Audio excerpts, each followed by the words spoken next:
My name's Randall Jull. I'm currently Deputy Head at Milton Cross School, which is a medium-sized secondary school in Portsmouth on the south coast. My roles and responsibility in the school are looking after the curriculum, data, learning and teaching, but also obviously line managing the mathematics department.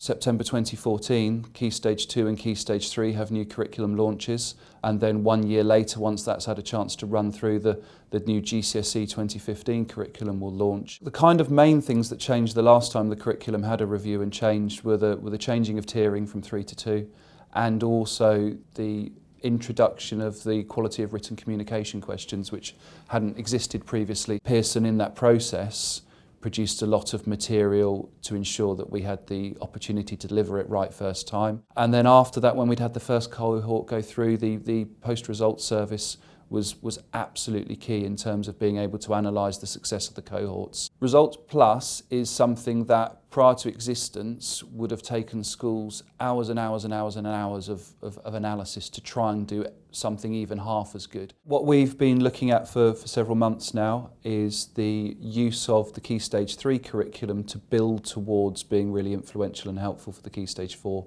provision when it launches in kind of 18 months' time. So we started with a big piece of work looking at actually mapping the Key Stage 2 provision, the Key Stage 3 provision and the Key Stage 4 provision, because it's a lot of information out there that staff probably wouldn't have the time in a busy day to be able to put down on a piece of paper and understand what it implies for them. That you can use this as a central point of contact now to say, this is the stuff that I now need to deliver in my curriculum that would not have been there otherwise.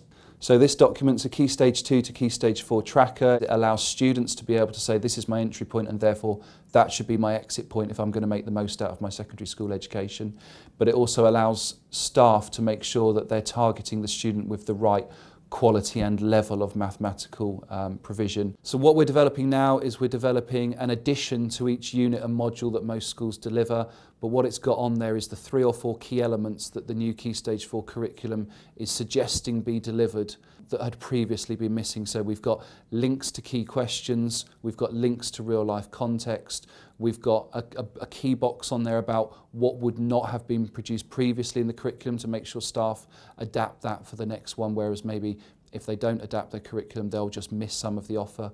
And this document delivered at Key Stage 3 will mean the pressure's massively alleviated at Key Stage 4.